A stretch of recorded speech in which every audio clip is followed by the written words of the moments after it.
Hello, everyone, and welcome to Friday Night Chats with Dr. Karen Love.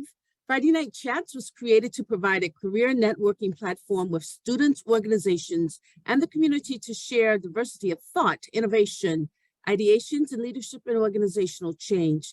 Tonight, Friday Night Chats is happy to welcome Darvel Desroches, Esquire, to the platform. Darvel is a corporate attorney as well as president and CEO of 1804 Realty LLC. Darvel was educated at the University of Mass in Boston and the University of Illinois College of Law. He is also a frat brother to the Kappa Alpha Psi fraternity. He is married to Tiffany and the father of two daughters. Welcome, Darvel. I invited Darvel to the platform because I wanted to learn everything about his very effective negotiating techniques. And so I don't want him to get too technical because I won't be able to work my way through this conversation, but I want to learn about his leadership techniques, his organizational style, his ability to negotiate, to learn about team dynamics and cultural competency. And so he is a fantastic guest. I thank him so much for agreeing to this platform tonight. So welcome again, Darvel. Welcome to Friday Night Chats. Thank you, Dr. Love. I appreciate the invitation, and I look forward to our conversation tonight. Yes. Well, the focus is the art of the deal, and what I want to learn about you, first of all, if you could tell me a little bit about your background, and then I want to know about your leadership style. Okay, good. Well, I'm an attorney by training education. I graduated from the University of Illinois College of Law in 2004. I practiced law primarily in the finance and banking field.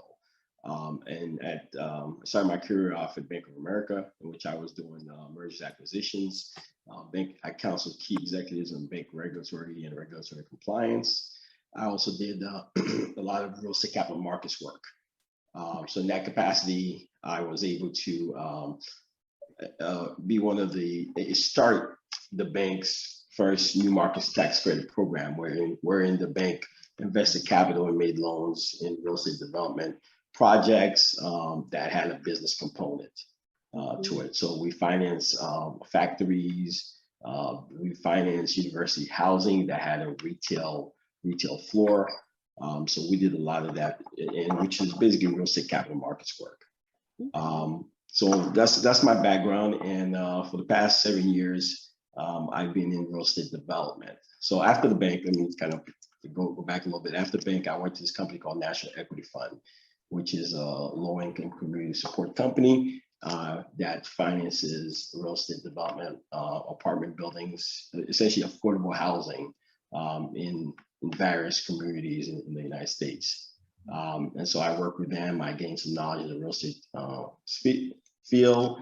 And then about 7 years ago, I formed an entity, Kinga Development Group, with 3 other partners, in which I now became a real estate developer as opposed to the attorney or service provider. So I had 3 partners. We formed an entity and we started doing deals in the Chicago area. So right now, I am president and CEO of 1804 Realty Group, and I primarily do the same thing: real estate development, financing. We look primarily in the underserved areas of the city, such as Woodlawn, South Shore, in a place called Princeton Park on 95th, right of the highway, which is highly distressed. And so that's what I've been doing for the past 7 years. And so that's my background. Okay. Now, what's your leadership style? That's a good question. My leadership style, I would say, is collaborative and inspirational. Okay. And I try to, first of all, I value everyone's opinion. So my career and my style is more of a quarterback. I look at myself as a quarterback when I'm working on transactions, working with other people. I don't know it all. I don't purport to know it all. What I do is I try to put people in place to execute on the strategy. And so with that kind of responsibility, you have to be able to delegate and delegate well. Let people play their role. Like if Tom Brady is in the huddle, I'm going to give a football analogy, right? If Tom Brady in the huddle, right? Excuse me, and he has a wide receiver, he has a tackle. Tom Brady cannot play multiple positions. There are 10 other positions in that field, right? Right, Dr. Love? Right. So he cannot play. But what he can do is put those other players in the position to execute and to fulfill to their best potential, essentially do their job. And so that's what my leadership style is, because I work with other attorneys who represent me. I work with accountants. I work with subcontractors who do work for me. And so I do not purport to know what they know. If I do know what they know, if I know more than them, that's a problem. So, or if I end up doing some of the work, then that's a problem. So what I try to do is my leadership, I give people the tools, I give them the strategy, I give the plan, and I expect them to execute on it. If they have questions or if they run into roadblocks, they can also consult me. So with that kind of leadership style, you have to know a little bit. That's why my job and my role, my business is a little different. I do have to know a little bit about everything that's going on. Sure. Because primarily the buck stops with me, and I deal with high net worth individuals who are investors. So they do not know my subs, they do not know my attorney, they do not know the accountant. That's why they hire me. So I have to develop, my leadership style has to be such in a way that I do receive the best service from either my contractors, my employees. At the same time, I am delivering results. So I call it collaboratively inspirational. So I have to inspire people to do work, and through that, you have to give people ownership of their jobs, but you still have to make sure that they actually do it. So that's how I would consider it. Well, I hear some transformative properties too. So I'm teaching this transformational leadership all the time, and I hear those transformative properties such as you inspire people, you influence people, but there's a part that's intellectually stimulating in that there's an educational component through inspiration and influencing them as well. You bring that team together, and I love how you said that you have subcomponents of the teams is very collaborative, but if they did not come around to you to produce that outcome, if you're not messaging as a visionary, then I think it would be very hard for them to execute as you would like to see. Yeah, absolutely. Yeah, that's very much so, because it's a wide range of service providers. So the contractor or the subcontractor has to work well. He has to do his part so that my attorney can actually do his work, make sure that the contracts have been fulfilled, the terms I'm meeting my contractual obligations in time, vis-a-vis my investors or vis-a-vis the other stakeholders, such as the city of Chicago or the county. So everyone has to work together to produce the result that we're looking for. And so in that sense, right, like I said, getting back to the quarterback analogy, there has to be a clear mission, and they have to be a roadmap, because all these disparate interests of disparate people, they don't normally interact.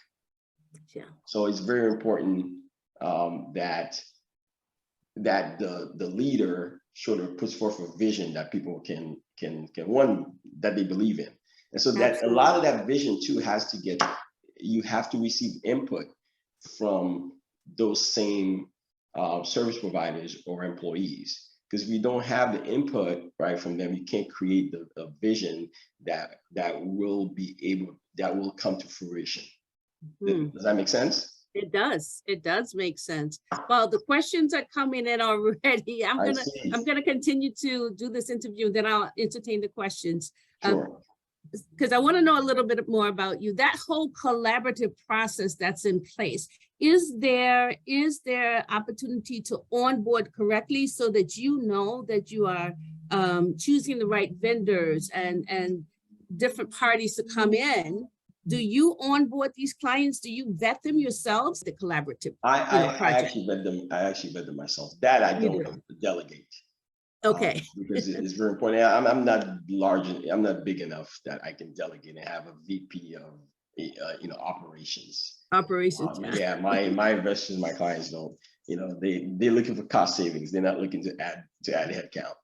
And so I vet them myself, and unfortunately, you have to go through people. One of the best businessmen I've known was actually my older brother, told me something once. You hire slow and fire fast. A lot of people don't want to hear this, but it's very, it's very true, especially as a small business. You don't have the luxury of carrying people for a year, 2 years, and they're not producing, or they can't work well with others, because then your business will suffer, and if your business suffers, you're out of business. So you only your balance sheet can only sustain 3 or 4 months of a non-performing employee. So what I try to do is I go through referrals from folks, but I don't rely upon that, in terms of all the time. It's really how they work with me. What do I feel about the person, the lady, like the man? Can I work with them? Are they manageable? Are they reliable? So one person, for example, I have this, I'm gonna give you some analogies and some stories too. This one particular architect that I'm working with, and he's actually a younger guy, and then he can't self-certify, meaning that not yet, because he doesn't have the right amount of projects, right? With the city, and that could essentially, self-certification means that if he sends some plans out to the city, the Department of Buildings will review those plans, and they'll rely upon his expertise and experience to sign off on the plan. So they will not do what's like a strict review of the plan. They'll rely upon his track record. Well, this particular person, I've been working with him, or we've been doing the dance for the past year. Okay. And in terms of trying to figure out, I've been trying to figure out how I can get him on the team. And how could he work, even if he can't certify right now? I wanted someone I could grow with. And so what I did with him is I started on doing smaller jobs. Hey, give me a permit for this. And I see how he works, and see if I can work with him. And one of the things that I like about him was that he actually went the extra mile. He showed up on days, quite honestly, out on, hey, let's see this at 8 a.m. and he'll be there. To be honest with you, that was a test for me. And so I wanted to that's how I vet folks. I give them kind of testing, I give them tests to see how they're committed.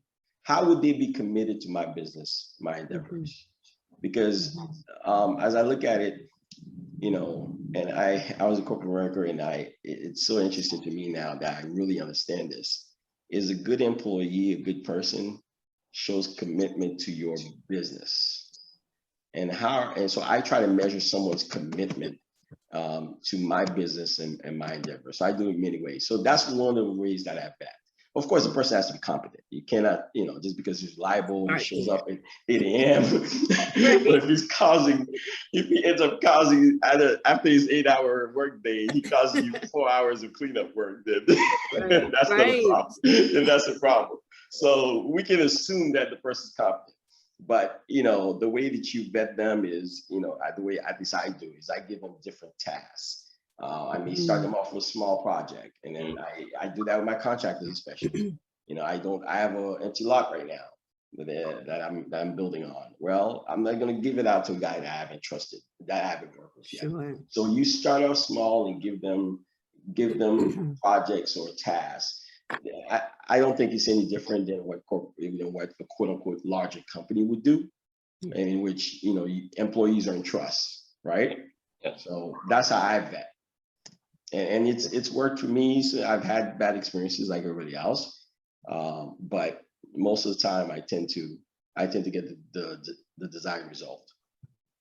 Okay, so my next question was to give me an example of a leadership challenge, but you just presented one. I love the fact that you are developing individuals, and so as you develop those individuals, they would develop individuals as well, because everybody's transcending in that process. Right. Another thing that I heard in this conversation is that as you're developing your team, like it could be a team of stakeholders, and this is part of a leadership challenge. There's one gentleman who's a guru in leadership. He talks about the 5 dysfunctions of a team, and you mentioned one of them, the fear of trust. That is the most important thing. If you don't have trust, you don't have accountability or commitment. You have conflict, but it's not healthy conflict. And then there's no attention to the results, the outcome. And so I heard that with you, that you're taking this one individual and building that individual and that network of individuals that's going to come alongside you because of your approach to leadership is amazing. So that's impressive. Yeah, correct. Yeah. I mean, we all have to help each other. You know, I'm in my early 40s now, and you know, we've all sort of, and I've gone through a lot. You know, great recession. You have a lot of that stuff. I went to law school during the like 9/11. So I've gone through some recessions, gone through a lot of stuff, right? So a lot of times how I was able to sustain or overcome was through a more senior person lending me a hand. And so right now, what I want to do is help people, groom the younger generation. I can't believe I'm saying this to the younger generation right now. This is That's crazy, okay. but I want to be able to help the younger generation or give a guy a shot, because somebody actually gave me a shot. And so it's important. So even though like that architect, he can't self-certify, that's going to cost me a couple weeks in terms of review time. But you know what? I'm willing to take that hit to help him grow. So in a year from now, 6 months from now, he will be able to self-certify. And now his company can grow larger, and we can do bigger projects. So that's how I look at it. I'm helping folks grow because other people help me. Okay. What processes have you changed post-COVID? I'm sure that impacted your business as well. Well, 2020, 2021, yeah. Well, real estate and law are always essential services, so they were never shut down per se. You had to do a lot of stuff by Zoom. So that was, it made it more difficult. So we've instituted a lot more of these video conferences. I am a more touchy-feely person. I like to be in, you know, for me to know you, I like to be in person with you. That's just how it is. So I don't, in terms of if I'm hiring someone, I definitely will still do an in-person interview. That's just COVID or not. You can get your COVID test. I'll do the same. We're gonna meet up. Sure. But we have more in terms of the daily routines, daily tasks. We may do a little more video conferencing, and then you know, that type of thing. But my practice has not really, you know, I guess it's been COVID resistant, if I can use the term. Okay. Yeah.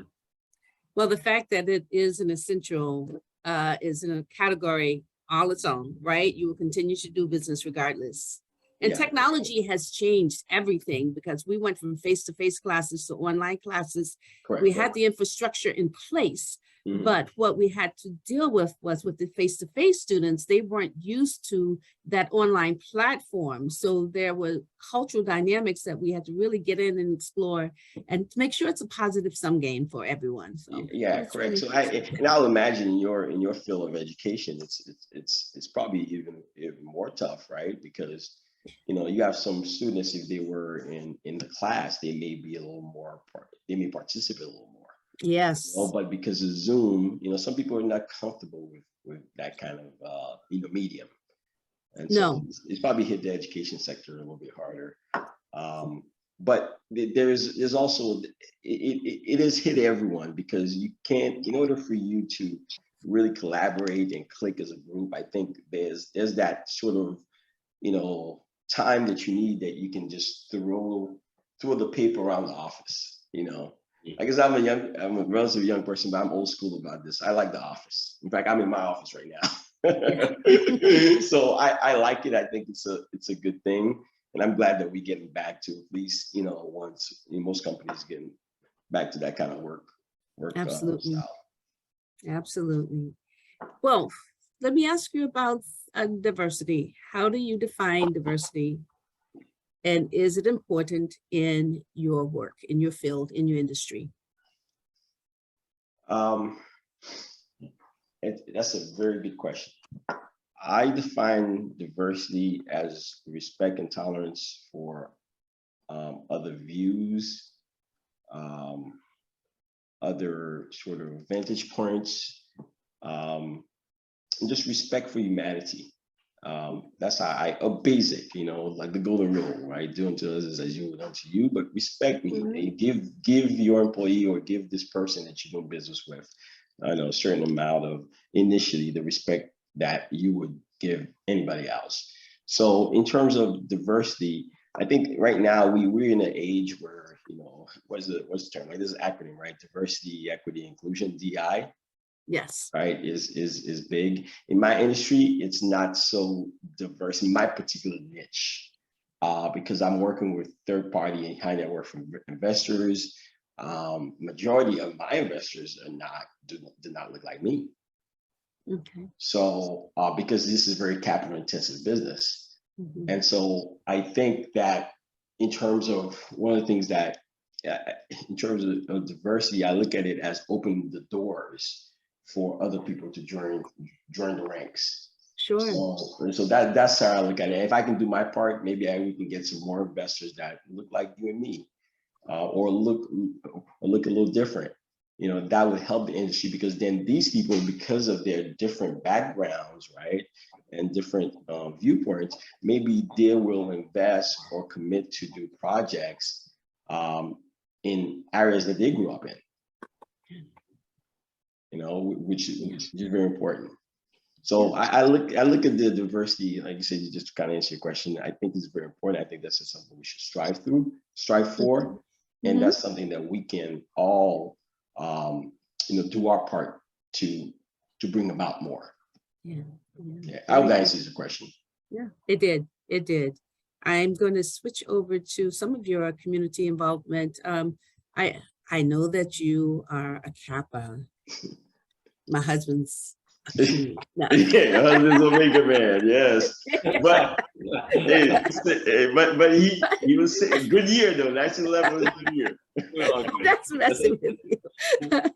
But in terms of community involvement, I saw on Facebook where you provided financial literacy to a group sponsored by the Deltas. Yes. Are you out there providing those seminars and workshops frequently?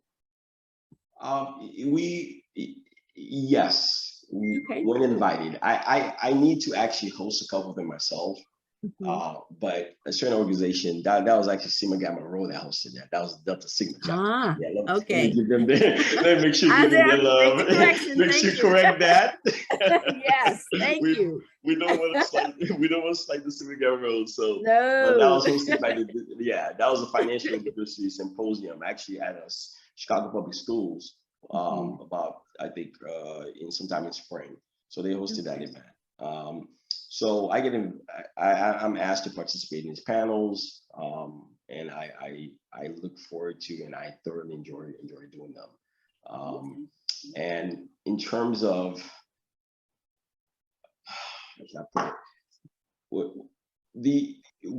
my fraternity also has other mentoring programs like Kappa League that I participate in. I'm one of the guest speakers, or I lead some sessions. And that program is for young men that are of high school age. So they're from freshmen to seniors, and it helps them. So this year, through our chapter pole, Mark Mel Flowers, we actually did a business. We actually did a business pitch with them. Helped them create a business pitch. Helped them create a whole sort of program, a business concept. Take it from creation, SWOT analysis, to creation, and then do the pitch to the investors. And we were the investors. So that helped them sort of really help them, enhance their like analytical skills, and also their strategic skills too, to develop something. Think of it could be a lemonade stand. I don't care. think about how many cups of lemonade do I need to sell to make this viable or to make this productive. So I participate in those programs, and those are very, very rewarding. I need to do more. They really are rewarding because we had a group called the Game Changers Academy, and it was just a prototype doing Zoom. And I wanted to understand how much knowledge these kids had in terms of developing a business model. And so the mantra was, you think as a CEO, you graduate as a CEO. So similar to your program, they had to develop their own product. They had to have their own sales pitch, marketing. They had to look at the economy, all of those things. And so we currently don't have another group coming through, but we're going to start that up in 2023 again. But it was really amazing how these students these kids were evaluating each other with their pitch, their presentations, their deficits in their presentation, all of those things. And it is amazing when we challenge these kids, they rise to that occasion. They're just excellent. Yes. Yeah, it's a lot of it is. I know somebody has a question, but I think a lot of it is exposure. So these type of things help kids be exposed. So one of the things that I think we definitely ought to do as a collective is make sure that kids are exposed to many different type of professions. Because, for example, a lot of kids do not know, a lot of people generally don't know what a business attorney is. So they think an attorney is the guy who goes to court all the time, or Johnny Cochran. That's not necessarily the case. So I'm a business attorney. I do business transactions, things like that. So the more they expose to people, and that's one of the things that we do. We bring other brothers, to these leadership sessions or to these classroom sessions with these kids, and so hey, this is a firefighter. This is what he does. This is a doctor, a OBGYN. This is what he does. This is a trademark attorney. This is what he does. This is a real estate developer. This is what he does. And so exposure is very important. It is very good. Well, you have several questions here at 6:57.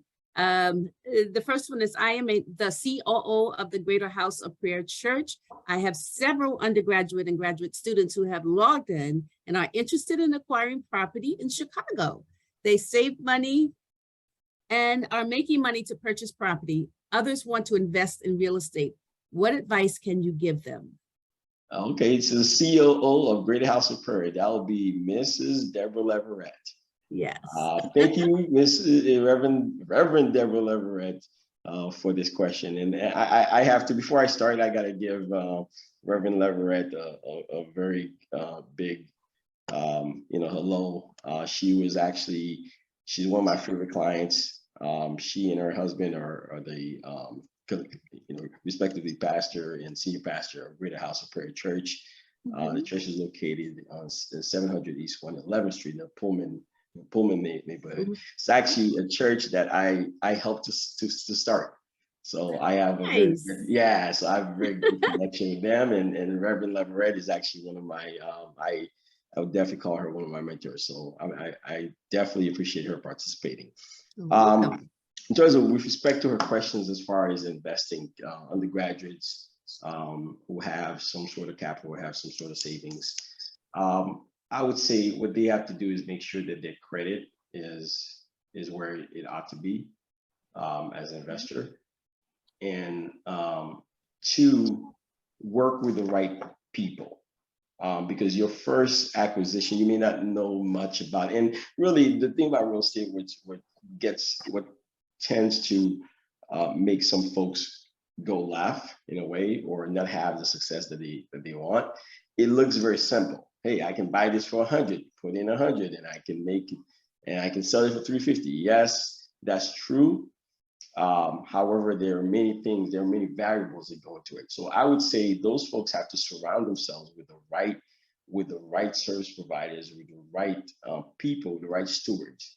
And so if my investors who are high net worth individuals, millionaires and so on and so forth, right, and they are sophisticated investors, and they trust someone like me to be stewards of their money, of their projects, you as a person who has less money or less, and I don't even call it less money, who has more to lose, you ought to do the same.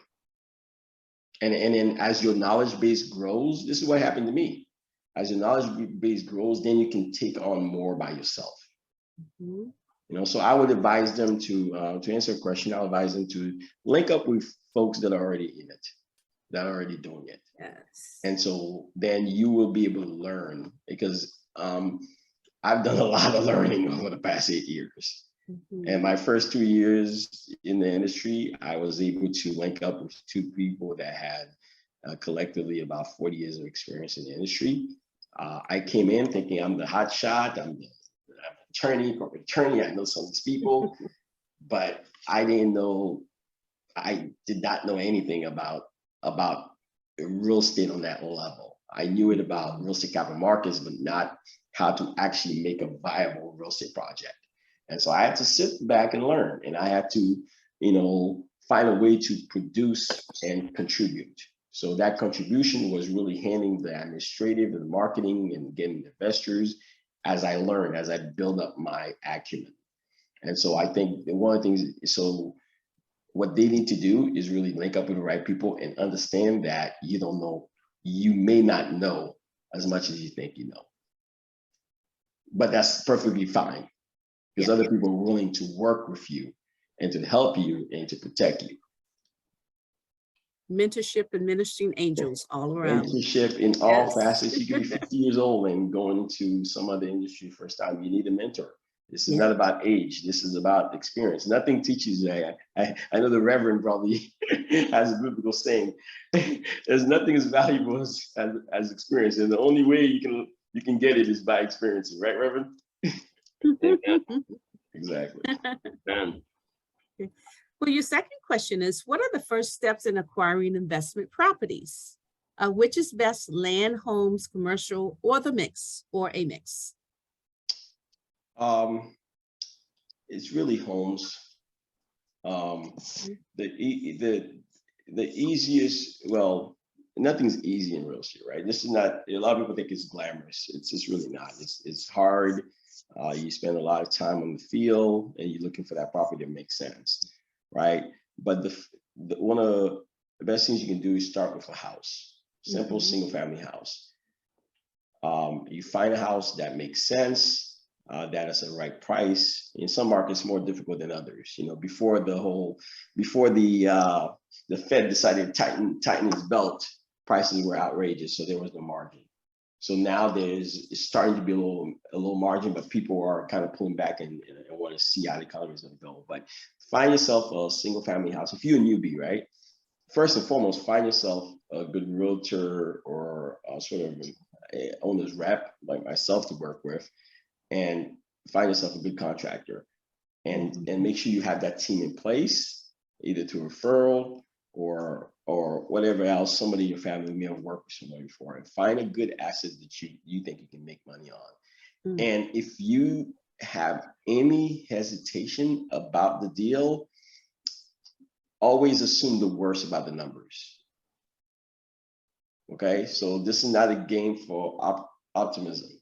You have to be a pessimist in this. So if you find a property, for example, a house that you buy for 100, you can put $50,000 into it, and the comps, right, are turning to like 250 is the lowest, or 225 is what you're finding out there. Assume 225. Even if you see something that one house in the neighborhood sold for 250, $25,000 more, you got to assume you have to make the deal work according to the lease that you're expecting. It's a pessimistic game. So, and then if you are able to then sell above that, that's great. Think of it as a bonus. So the asset type is a house. So asset types are really you have what's called single families, single families and multi-units, which are multi-units are anything from 5 units and above. So 6 units, and they have different lending requirements, different buyer profiles.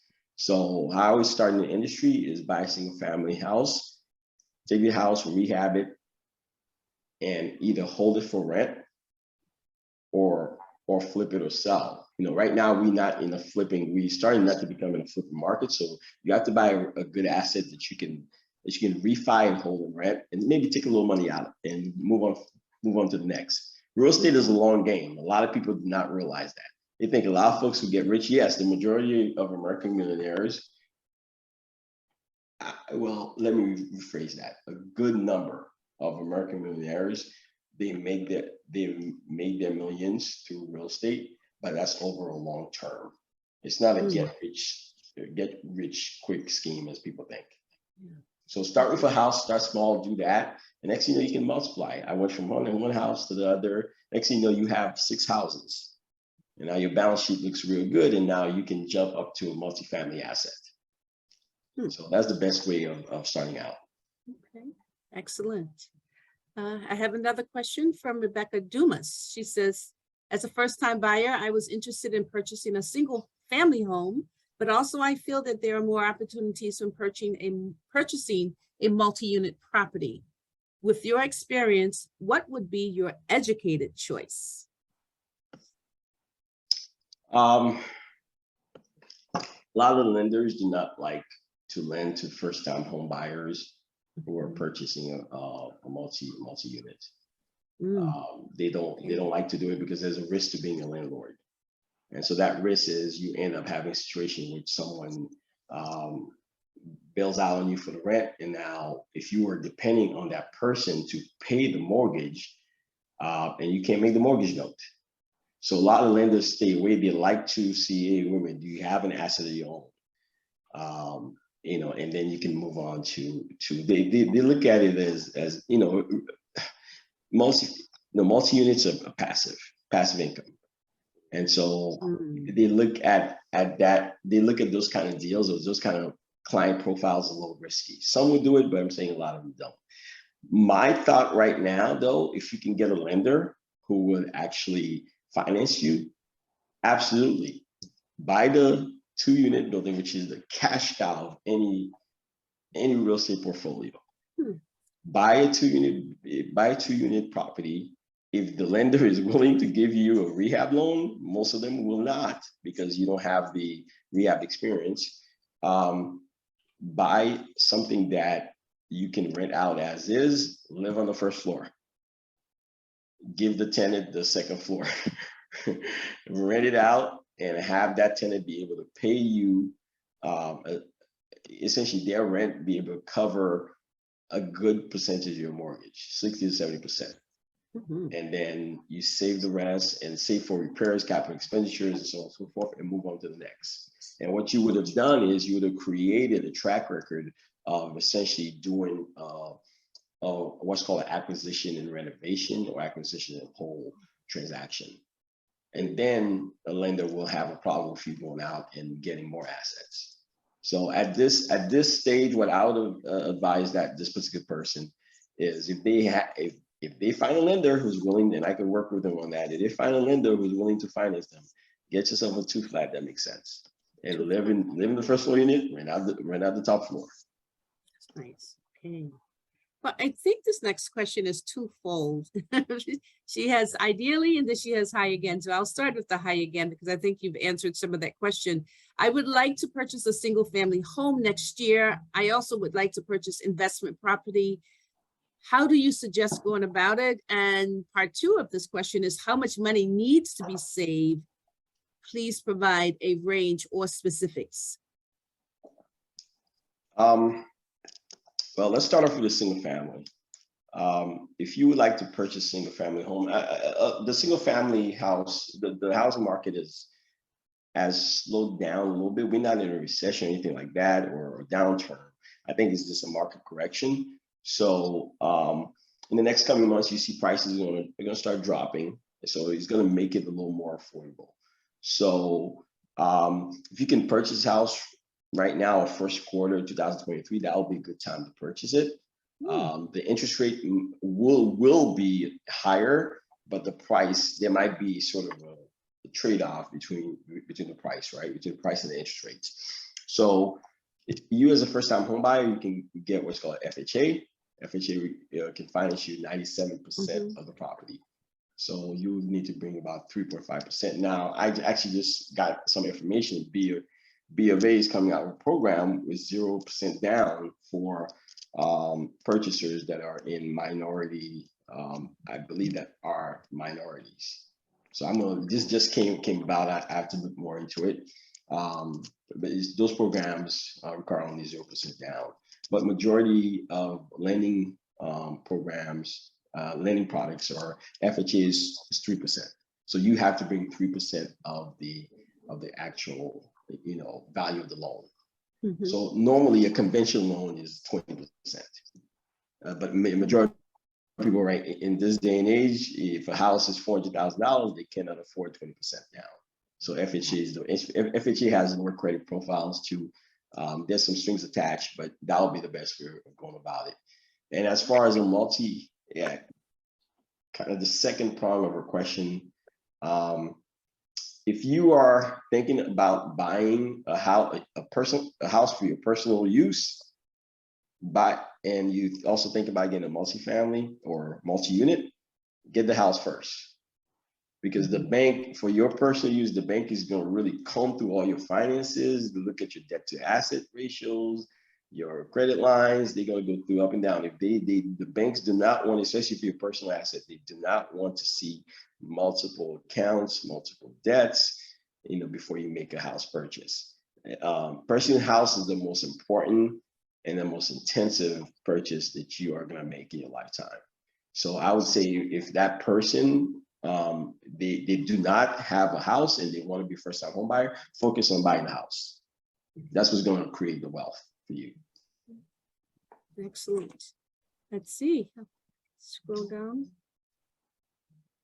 This is from Reverend Leverett. How has the real estate market changed since COVID-19? It changed. This is actually, her question should be two-part.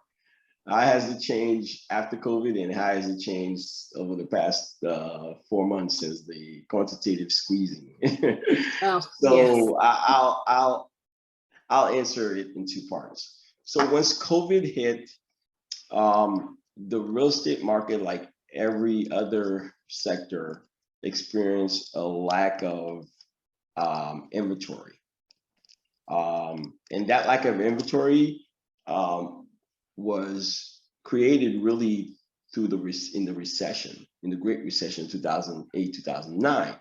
So what happened then is building projects stopped. So builders stopped building.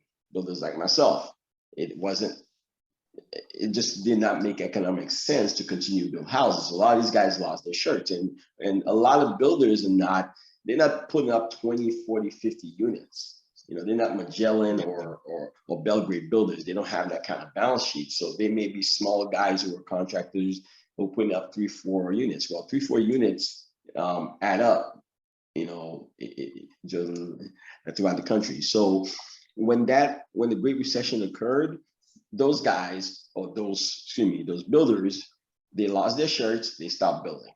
So for 4 or 5 years, there were folks, there's no building activity. They're all remodeling, rehabs, or worse yet, you had a lot of the investment kind of Wall Street firms, BlackRock, a lot of the REITs end up buying a lot of starter homes. And so the inventory became so low. And then you had COVID, and you had infusion of capital, through the federal stimulus program. So everyone had a little savings now, and so they could put that 2% down. And so that drove up demand. So it's a bad situation when high demand and low inventory. That creates inflation. And then that creates higher prices. So I literally had places, and that was bad for investors like myself. So you literally had a place that you could see that this is 2022. I literally saw a place with my partner same house, a year and a half ago, or 2 years ago, before COVID hit. And same house, the house was in the market for, let's say, $225. They put that house on the market, I believe 6, 7 months ago, before the interest rate hike, at $300. and there was no improvement. The sellers made no improvement to the house. There is no way in God's green earth that a house increases from 225 to 300 with no sort of capital expenditure being paid. That is an unsustainable. It's not sustainable. It's not good. It's not good for the market. So that's an artificial inflation, pretty much. And so then that price folks out of the market. And so that's exactly what occurred with COVID. So COVID increased the demand because people had stimulus money. At the same time, it increased the cost. After COVID now, the market is going through a correction right now. I don't think it's going to be a downturn. And I think that's what the Fed wants to do. So they're raising interest rates to kind of slow the appreciation. So the appreciation, curve it went literally, you can't have 20% appreciation a year. Because real estate is supposed to be a very stable investment. Yeah. You're not gonna, that's why I tell people all the time, you will not get rich as a small investor on real estate. It's over time.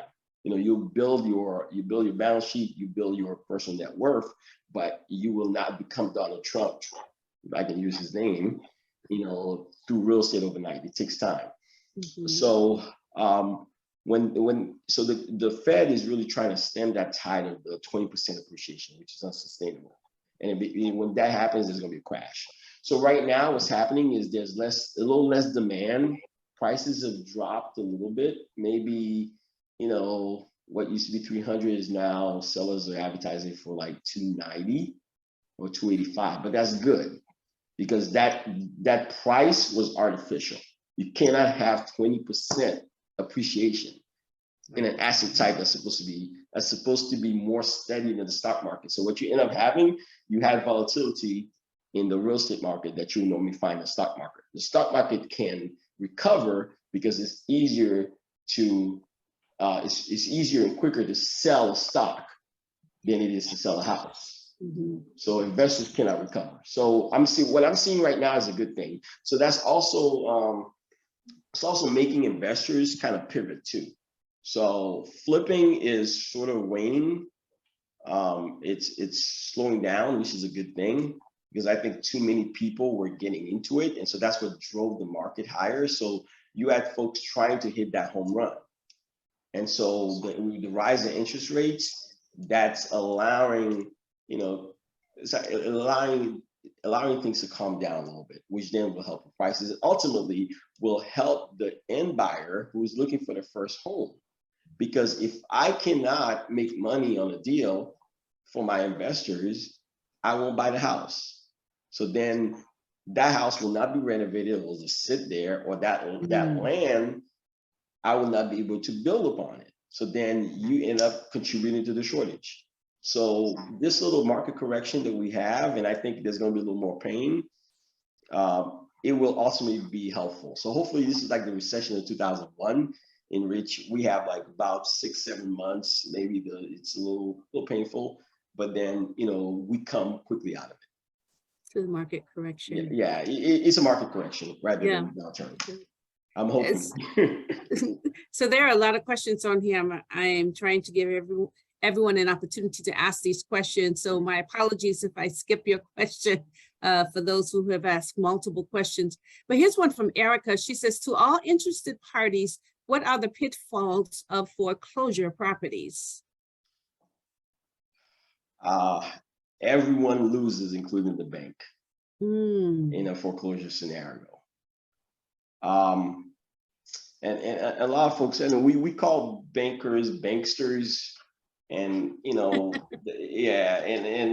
a banking attorney, I was in on the risk committee meetings and loan committee. Your banker is not a bankster per se. Banking is the most regulated industry, besides tobacco in the United States, and it's regulated for a reason because ultimately the FDIC is the backstop. If the banking industry goes down, the economy would get into depression, and that was one of the great things that happened in 2009, 2010, in which we actually quote unquote bail out the financial industry, the banks, right? There should have been some more repercussions individually for these guys. But with that said, everyone loses, including the bank. So you, of course, as in the foreclosure scenario, and the banks try to work with you. You know, they do try to give you, they may offer, the good banks, that is, right? Like in every field, you have some good ones, you have some bad ones. And hopefully your mortgage is not with a bad one. But most of the time they try to work with you and try to give you some forbearance, maybe try to refinance the loan and basically put the past due onto a new loan, right? So they'll try to work with you as much as they can. So the buyer will lose in terms of they're losing assets, their personal home. So that's a bad thing. No one likes to be separated, see a foreclosure sign. It hurts. It's like being a victim. So no one, you know, that's the worst feeling you can be, especially if you have a family. You know, no one wants that. Sure. So it's bad for the end buyer, or excuse me, the homeowner. It's bad for the bank, because then what the bank is essentially doing in the foreclosure, you know, they are, they're selling an asset that they were expecting to derive, or the servicer, I should say, derive 30 years of revenue from. They're selling it at an auction at a discount. So that makes their balance sheet a little weaker, and which means that the regulator is going to look into them a little harder, which means that they may not make a loan in that neighborhood or to a person with that kind of profile. Okay. Anymore. So, or they are going to be hesitant to do so. You know, they have regulations, CRA, Community Reinvestment Act regulations that they need to follow. But at the end of the day, if an investor, if the regulator is coming down and they're coming down on me, well, what do I have to do? I have to tell my loan officers, hey, if she is at 679, no. Yeah, so back then they used to people say, hey, 679, that's close to 680, let's do the deal. You know, but in terms of the regulators breathing down the necks, that may force them to follow their internal underwriting guidelines a little tighter. Okay, so that hurts the bank. Also, it hurts the community. No one likes to see vacant houses, vacant homes. They attract the wrong elements. People break into them. You have some unscrupulous characters trying to get copper and so on and so forth, whatever materials they have, broken windows, the whole broken windows thing. One broken window spreads into other things. And so it's a bad thing. And so I think if you are in a pre-foreclosure, one of the things that you need to do is really seek some financial counseling. Talk to your bank. Do not do the ostrich defense. The ostrich defense, the ostrich defense doesn't work except for ostriches. And even sometimes lions catch up with them. So do not do the ostrich defense. Try to get ahead of it. If it's a job issue, if you lost your job and you're having some financial issues, talk to the bank. The bank will put you in a forbearance. They'll try to work with you, because a bank does not want to be a landlord. The banks are not in the business of being a landlord. They want to make loans.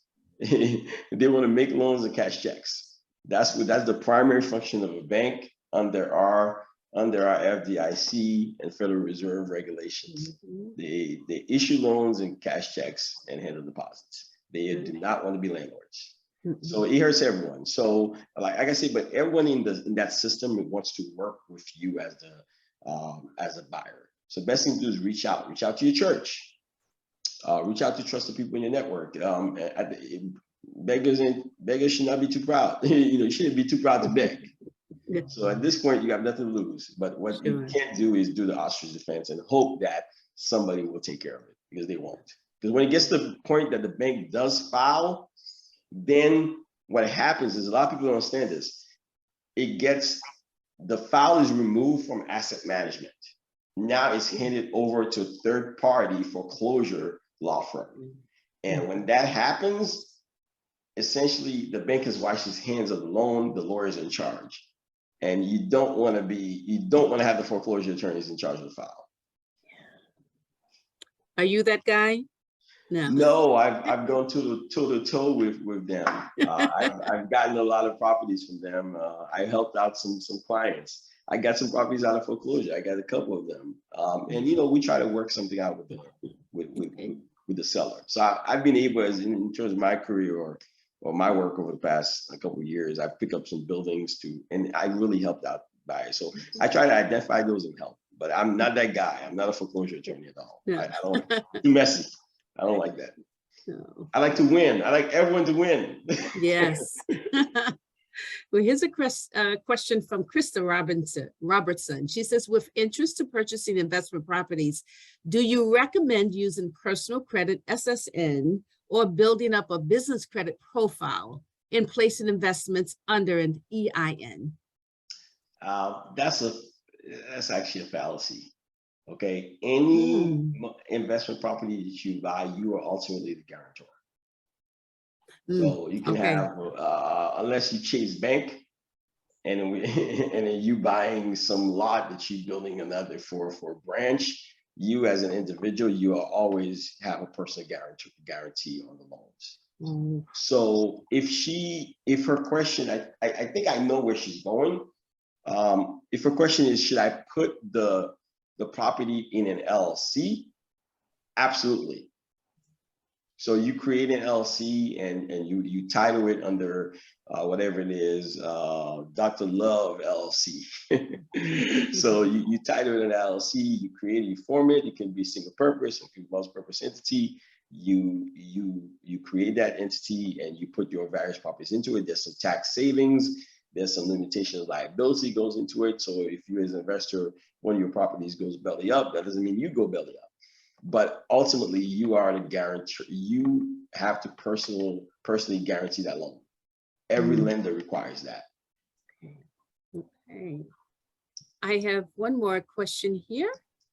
There are so many seniors who think they're leaving their homes to their children who are legally adults, 20 to 50 years old, with no actual documentation. What steps do these seniors need to take legally to ensure that these properties do not end up in the hands of the state of Illinois or going back to the bank after they pass away, especially if there is a mortgage balance? It's a good question. They need to go, they need one, if they're still alive, first thing that you have to do is get a will. Yeah, you have to get a will, or if you can also do to protect yourself if you become incapacitated as a senior. You may have a power of attorney with a particular child that you trust and that you think is responsible.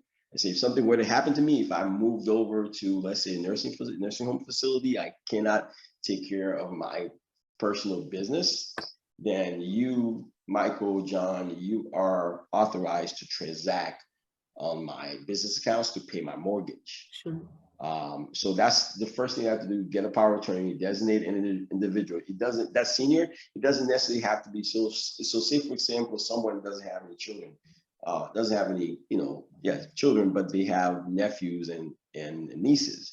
Well, you can select a nephew or niece that you trust and put that person, have that person power of attorney, what's called a standby power of attorney. That doesn't mean the person can just go in and start setting your funds. So that's one. And two, when the day does come, and it will come, right, for all of us, is you need a will. And the will dictate who the asset goes to. And that asset is, of course, subject to any mortgagee's lien. So just because that you have passed away, that loan still exists. That loan is still out there until it's paid for.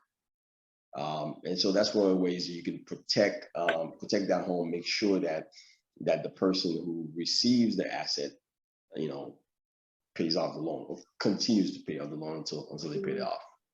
But one of the other things too, and let me actually expand on this, right, is how many seniors lose their homes, or many families lose a heirloom, I would say,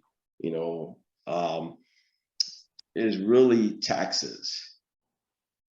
And a house may be paid for, but for whatever reason, the grandmother dies, grandfather dies, the kids are in there, or they may not be in there, and they totally forget, wait a minute, I got to pay my taxes.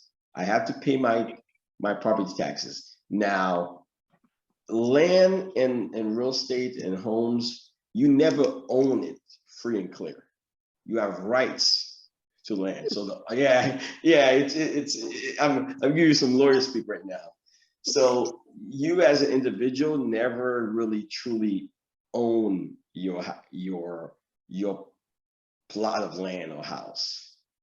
The state has rights to that land, and its right, what the state's right is to collect taxes, because the school has to be funded, the water has to be brought to the home, there's essential city services, hospitals, and so on, other taxing entities that have to receive funding.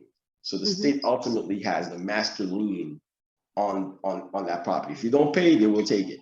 So they will sell your taxes, and they'll take it. And it's not a 10-year process either.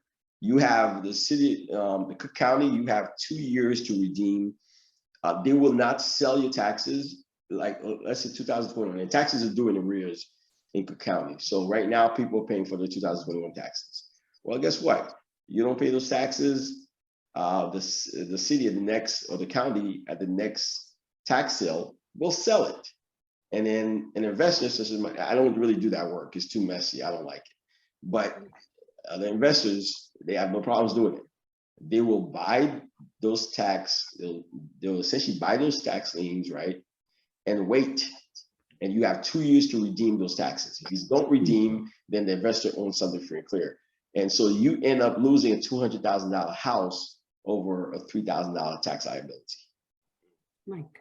Yeah, it happens more so than you think, and unfortunately it happens in underserved areas with minorities, because there's just a lack of, maybe grandma didn't have will, or grandma did not, or quite frankly, the grandchildren are irresponsible, or she didn't pick the right person to handle her affairs.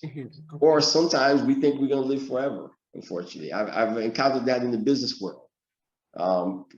So we need to protect ourselves. Our elders need to protect themselves and their family, and so give their families a chance at generational wealth by making smart decisions when they are able to.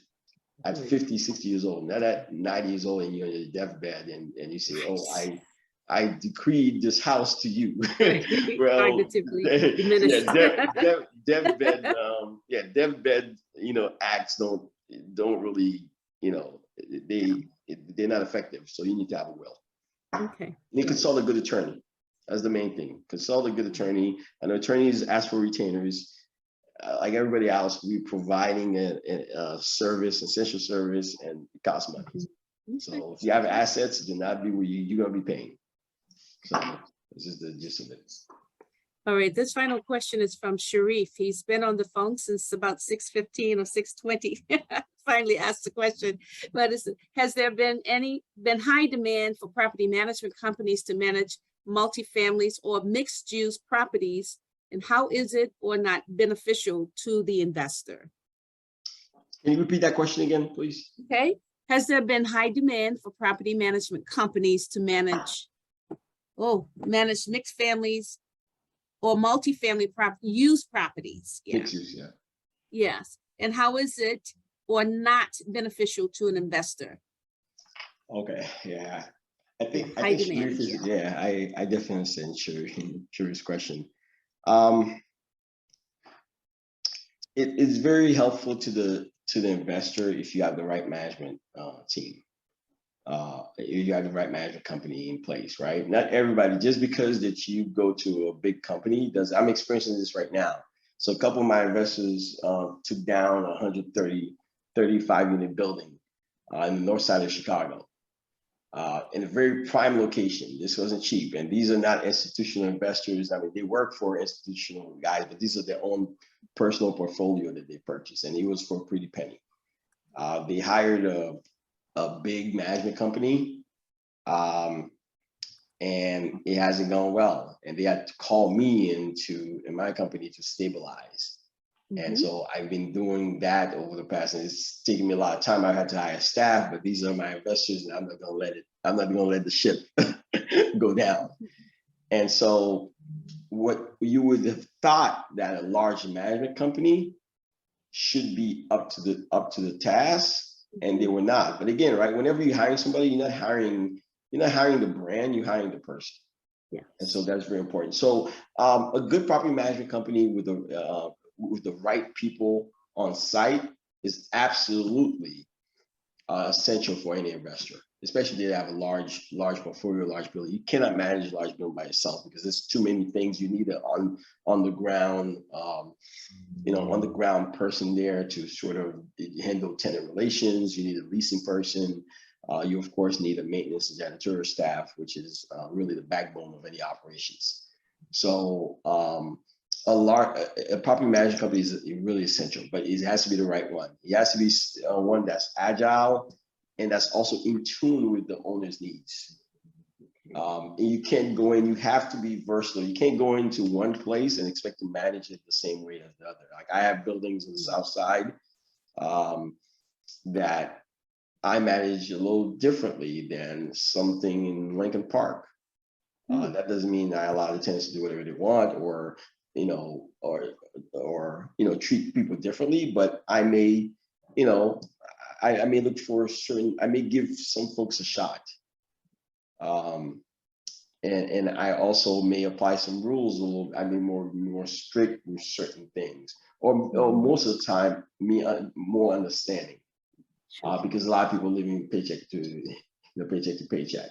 So you have to understand your tenants, and that's one of the things that large management companies do not, in my experience, and that's why investors typically bring me in to fix things, is they don't get to know the tenants. They try to like what is it called? All size fits all approach. Sure. That's not how it works. One size fits all. One size fits all. Yes. One size fits all approach, and a lot of times it doesn't work because people are different, buildings are different, areas are different, and quite frankly, demographics are different. So I hope that answers your question. Sure. Well, I have some comments here from Reverend Deborah Leverett. She says, this is absolutely wonderful. Congratulations, Attorney Desroche. Please keep up the good work. And then I have one from, Michael Love from Trivest. Just wanted to thank you, Darvel, for blessing us this evening. Amazing content and so much that we all learned tonight. Love and blessings. Thank you. Make sure I didn't miss any of so I want to thank you. I have one more question for you. Sure, go ahead. Okay, all right. So just pick one category out of 3, whether they are your favorite 3 books for recommendations, movies, or podcast. What would you recommend to your audience and why?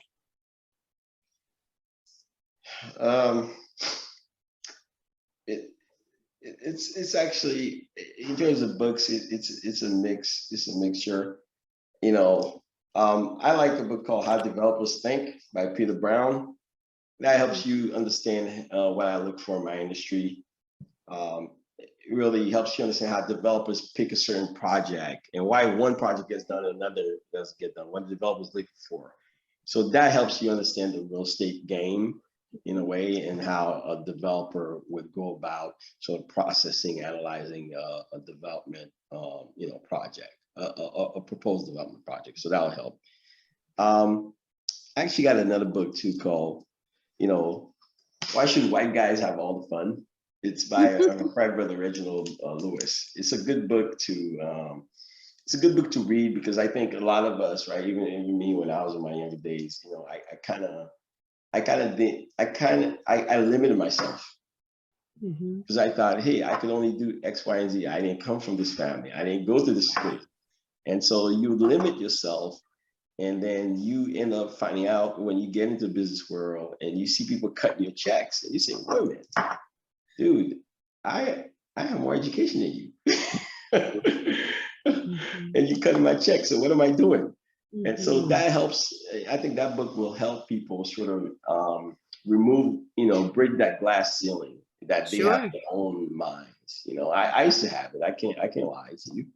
I used to think there was a limit to what I can do.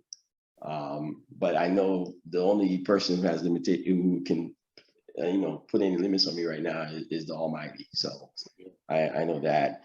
The Art of War is a good, is a good read too. Everyone likes it. I haven't read it in a while, so that will understand you. That'll help you sort of, understand negotiation tactics.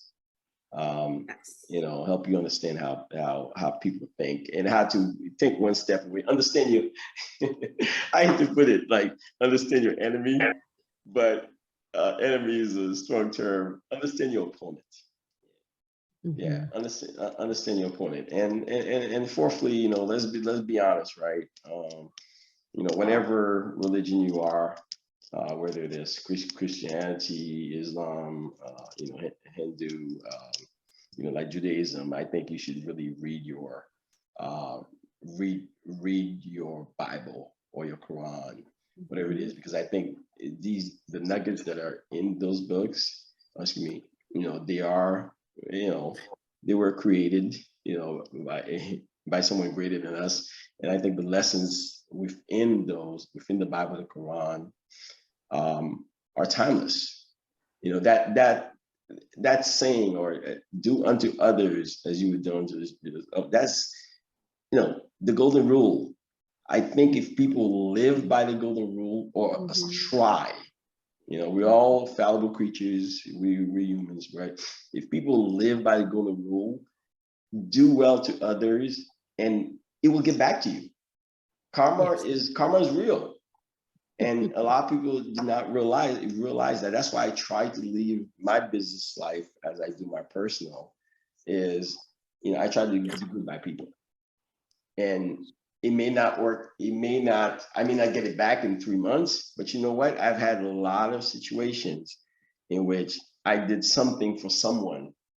This just happened to me recently, 3 years ago. I bailed out someone. Guess what? I got a call, an opportunity.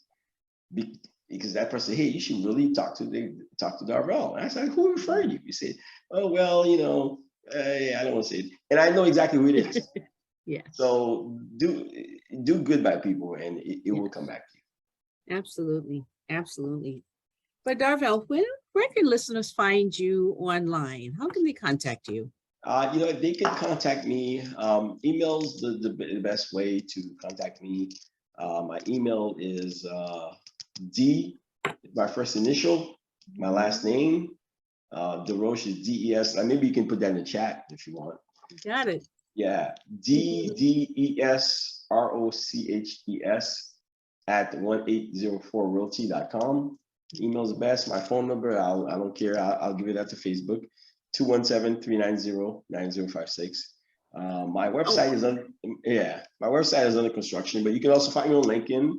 LinkedIn. LinkedIn, Facebook, and Instagram. I tend to, my LinkedIn is very professional. I like to keep it that way, but you can also always reach out to me like you did, Dr. Love, and then I'll respond, and then we can take it to another medium.